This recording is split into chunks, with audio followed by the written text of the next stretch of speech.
Good afternoon, and welcome aboard Gyno Airlines. With non-stop service to women rule, men drool. I will be your attendant, Archangel. Today's flight plan is as follows. In order to morally justify male disposability, we need to devalue males as beings. And thus, to fuel our quest to disparage male worth, we gratuitously slander male anything and propagandize the female equivalent with artificial propped exaltation. How does that sound? Well, for example, aesthetic appearance. We unanimously tout females as stunningly beautiful and gorgeous. And males? Well, no, not so much. Women are intelligent, multi-talented angels. Males, crude, rude, and lewd. Basically, toadstools with body hair. In fact, more than just being descriptors of the human sexes, the gender polarities have come to be trademarks representing qualities. Female is goodness, purity, beauty, superior quality, as well as a mark of the oppressed underdog, the hero. Whereas male is mischief, impurity, ugliness, inferior quality, as well as a mark of being the oppressive overdog, the villain. So people have come to see the human sex branding rather than the person. Female means that you can expect the enjoyment of a Honda. Clean, reliable, quality made, no problems. Whereas male is like an old Jaguar, where you can expect to have aggravating issues and problems, with nearly as much time spent under the hood chasing mechanical demons as will be spent actually driving the thing.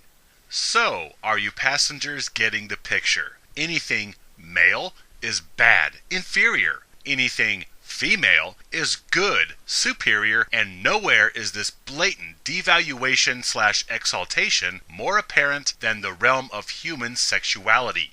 Guys are sexual fossils, and females are sexual dynamos.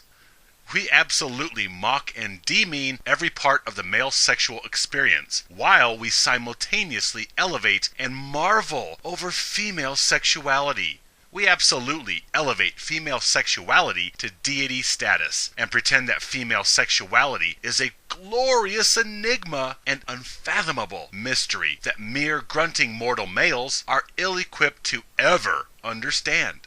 When it comes to either sex's sexual experience or their sexuality and genitalia, we not only mock and praise females, but we have belittled males and exalted females so much that we really have made a Grand Canyon out of these differences, to the point where it's hard to believe that these rotting turds and these luminescent angels belong to the same species. And really, what business do they have even interacting with one another? So, let's crack open the libel that we hurl onto male sexuality. Essentially, females and female sexuality are viewed by and large by most people as the latest smartphone. And guys are pretty much that wall phone from the 30s that you had to wind up before putting the earpiece to your ear and speaking into the horn on the wall. That's just the way we're built. Don't get upset, dude. Just get back down on your knees and offer continued worship to the goddess and her sexual mysteries. Yes, we get male sexual degradation and female sexual exaltation representations all over society. Females portrayed as fully mapped and tuned Bugatti Veyrons, and fellas are Citroens with dented bumpers and broken horns. Gee, why would anyone take offense to being represented as a pile of turds?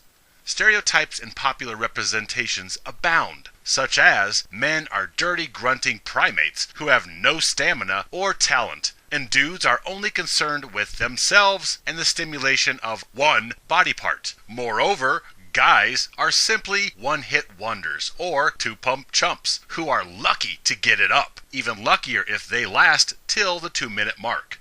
These and other negative images in whatever variation plague the male sex. Women, on the other hand, enjoy the widespread favorable images of being stunningly multi-talented, multi-versatile, multi-orgasmic, perfectly equipped goddesses of pleasure, with marathon endurance being a standard feature. The only downside of sexuality for females? Well, males, of course, and being continually disappointed by males' stamina and performance in the sack. Maybe that's why more and more females are turning to batteries and each other. They are sick and tired of males and their sexual underperformance. Yeah. I know everybody has seen or at least heard one slanderous example of devaluing male sexuality, whether in movies, television, media, literature, or even people on the street that make a mockery of male sexuality simply to get a few laughs in conversation or a few pats on the head from a gynocentric public. Interacting within society is like walking through a misandristic minefield, blindfolded. You will step on male devaluation bombs no matter what you do or where you go. And this is absolutely demonstrable with the sexual comparison of the sexes. Whether it's the guy who can't get it up in this movie, or the guy who climaxes too soon in that movie, or the guy who can't satisfy his woman in any number of novels, all the way down to everyday chatter about how disgusting man junk and man juice is. I mean, everything from pop culture and media to product and service advertising to magazine articles to blogs on the internet. Male devaluation via their sexuality is universal. The human male is incessantly portrayed with negative cliches in print, media, and most especially in people's minds as being dirty, panting, drooling, deviant, selfish, pathetic, primitive, laughable goobers when they are engaged in sexual activity. And guys are especially pitiful when climaxing, which is a quick, sudden, half-second spasmodic grunt. Ta-da! That's it. Show's over, folks. Now it's sleepy time for Shrek. Movie after movie, show after show, book after magazine, after internet blogs, after everyday conversation. This is how the male orgasm is portrayed. That, upon penetration, males only care about themselves. Well, of course they only cared about themselves before penetration as well. And once penetration has occurred, males have only one speed, as fast as possible. They have no self-control, and they can't slow down. Then suddenly, without warning, approximately 24 seconds into intercourse, he suddenly tenses up for 0.05 seconds, makes some nasty guttural noise, and then it's all over as abruptly as it started, leaving the female bewildered, unsatisfied, angry, and feeling used, like the male just used her as an ejaculate depository with a heartbeat. But then, females use males as human shovels and ATM machines. So, isn't turnabout fair play? Use us, we use you. Huh. Oh, absolutely. Male sexuality is disparaged everywhere you turn. No big surprise though. Why? Because sex necessarily and primarily involves the male genitalia. Quick review. What is the first literal and symbolic casualty in an anti-male culture? Male genitalia. Okay, children, first lesson. You hate males? You disparage what represents them as male. Their genitalia. And who hasn't seen a commercial or heard a joke about Viagra or ED? Who hasn't seen a TV show or read an article or book where a man is said to be incapable of controlling himself or sustaining sexual contact for more than 30 seconds, 45 seconds with a condom, as it reduces tactile sensation? How about the incessant innumerable references made to male bodily fluids as nasty and gross? Females are especially disgusted by ejaculate, and there are actually baffling amounts of females who have texture issues with their food, despising anything that is runny or slimy or ejaculate-like. Egg whites are a perfect example. Some are merely disgusted, others literally gag at anything that in any way is slimy or snot-like, which reminds them of male ejaculate. And who hasn't joked or heard daily contemptuous accusations of widespread male promiscuity? That men will chase anything on 2 legs. Actually, they'll chase anything on 4 legs for that matter. Hell, they don't even have to have legs. As long as tree bark will hold still, guys will stick their deformed, disgusting thingies in it. Perhaps you've heard so-called experts, gynocentric researchers and scientists, further the notion that the pleasure a male experiences is a second or 2 at best, and pales in comparison to the orgasmic pleasure and intensity that females luxuriate in. Maybe you've heard a female lamenting the disappointment and dissatisfaction of being unfulfilled by her man, and have drawn the conclusion that males are selfish and or sexually dysfunctional. I could go on, and still on, with example after example, but I really don't need to, do I? Everyone has witnessed sexual devaluation of the male and has seen an example of how males are slandered and humiliated in this area.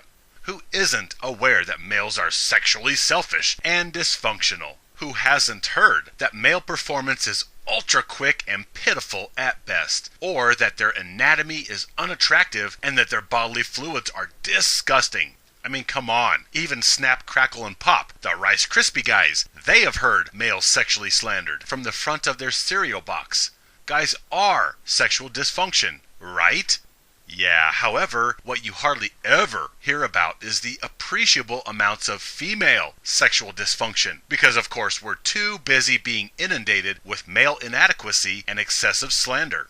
Yet, in my journeys, I have run across claims that upwards of 40%, nearly half, of females have some form of sexual dysfunction, ranging from lack of desire to lack of arousal to inability to achieve orgasm. By way of comparison, just over a third of males have sexual dysfunctioning, ranging from erectile issues to premature release. Female sexual dysfunction? What? No, this couldn't be. Females are, as everybody knows, stunningly multi-talented, multi-versatile, multi-orgasmic, perfectly equipped goddesses that can outlast the Energizer Buddy and outperform males by experiencing pleasure that males are not capable of. Everybody knows it, right? Isn't this the malformed opinion that most people have in their minds, which takes the ambiguous form of generally mocking males while mystifying and elevating females?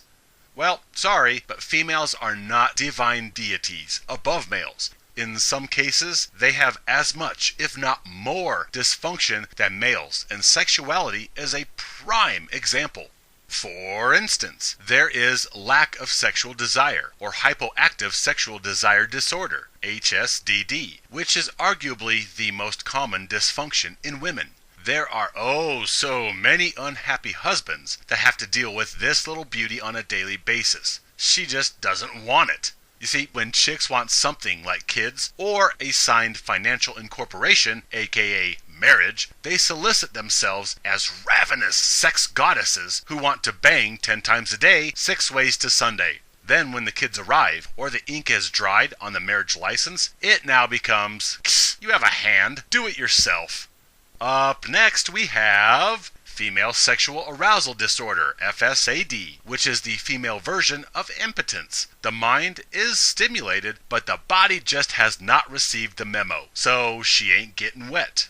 Then there is anorgasmia and female orgasmic disorder, FOD. These are the inabilities to achieve orgasm. Now, these two jewels affect the biggest sex organ of the human body, the brain. Mental barriers also account for performance anxiety, poor self-image or confidence, and may arise from negative past experiences or traumas.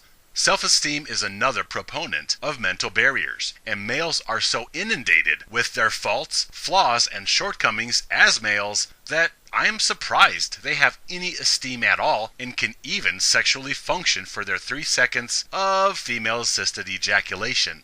That's curious, huh? You sure don't hear much about females' dysfunction or female inadequacies or female flaws in regards to anything, but especially in regards to sexuality. But this is by design, because females' most precious commodity is sex. Sex is what they sell. So you want prospective buyers to believe that your commodity, your product, is amazing and fully functional, with more horsepower than you could possibly use. Females sell their sexuality as fully functional and defect-free, because if they practice truth in advertising, the typical "I am an angel, perfect and harmonious in every way," well, that might actually sound a little bit different. Hi, are you considering purchasing me? Well, just to let you know, I am artificially augmenting my appearance with cosmetics, push-up, everything, and heels. I damn sure won't look like this in the morning 2 years from now. And I have a predisposition to a hypo-sexual sex drive and orgasmic disorder. But I will pretend that I am a nymphomaniac and that you are the biggest and best I have ever seen. Then I'll use you for utility to pay the bills and lift the heavy stuff. Or I will totally manipulate a few kids out of you. Then you will see my true self as the artificial color comes off and the pounds come on. And I leave you, take your kids, most of your crap, ruin your reputation, maybe even sleep with one of your friends or family members. And then when you are ruined, I will hit the gym, the beauty counter at Walmart, and Facebook, looking for another sucker to sell this bill of goods to, all over again. Yeah. How would that go over? Because, you see, telling males the truth about the female product, well, this would not be conducive to business. And business is selling males on the traditionalist idea of pampering, providing, and protecting womenfolk, collectively through chivalry resultant from both exaltation and infantilization, as well as individually through marriage. And so, since sex is ultimately females' paramount product to peddle, sex which is also the gateway to offspring, thus females need to propagandize a reputation of female sexuality as wondrous, amazing, and mouth-wateringly desirable, whereas male sexuality is so pathetically short and inferior, thus males will seek out females looking to purchase their product in order to augment their inferior product. And hence, female sexuality elevation and male sexuality damnation is the paradigm that we get in a gynocentric society. Now, of course, there is always room for error on my part, but still, when is the last time you heard someone mocking a female by saying, yeah, she couldn't get wet, or she couldn't come, or she didn't last more than a minute? How about, she made a mess all over me? I mean, odor, hair, infections, discharge, anything? Are you drawing a blank? But of course, you sure hear all kinds of jokes in movies, TV, books, pretty much everywhere about men who can't get it up, or the guys that come too soon, or about how gross ejaculate is, or lotion or crusty sheet and Kleenex jokes. I mean, even if you do hear a few things about female genitalia or sexuality, most talk about them occurs in hushed tones, in more private settings. Most guys will not publicly announce that his ex-girlfriend was dry as a box of rocks, whereas females have no problem embarrassing an ex-boyfriend by publicly announcing his impotence, or that his belly button is longer than his Johnson. Oh, you bet, guys and gals have no problem making public announcements of male sexual inadequacies and pointing out the sexual failings of guys. I have seen it over and over and over in everyday life, from the cell phone store to hotel lobbies to malls, you name it. We feel free to publicly mock male genitalia and sexual ability. Why? Because we publicly devalue males in order to morally justify their expendability. Hence, male mockery is the last acceptable, family-friendly prejudice that exists. Oh, but wait, there is still more inadequacies to level at the guy's sexual ability. The gynocentric minions not only claim multiple orgasms as proof of female sexual superiority, but females also have more erogenous zones than males, more orgasmic variety, vaginal, clitoral, G-spot, anal, and whatever else they decide to throw in there. Oh, yeah, and I think females have pinky finger and ankle orgasms as well. And females have more bang for the buck, because pound for pound, the female orgasm is so much more intense than the male equivalent. Well, golly gee willikers, them females is pretty fancy. By way of contrast, we once again have the pathetic male with his underperformance, mediocre orgasm, and his only single erogenous zone. I have heard all these claims about general female ability and sexual experience over and over and over again, even from guys. I mean, just the other day, I heard this ubiquitous banter from a male. Females have much stronger and more intense orgasms than guys. Yeah, so I argued a bit, but he could not be dissuaded, nor would he concede his belief that females were the be-all and end-all on this planet, and males' reason for existence was to service the female population. Yeah, I actually like this guy, but after a few minutes of such militant male belittlement, I eventually asked, in my characteristic tone, "Have you been a feminist long, or did you just sign up?"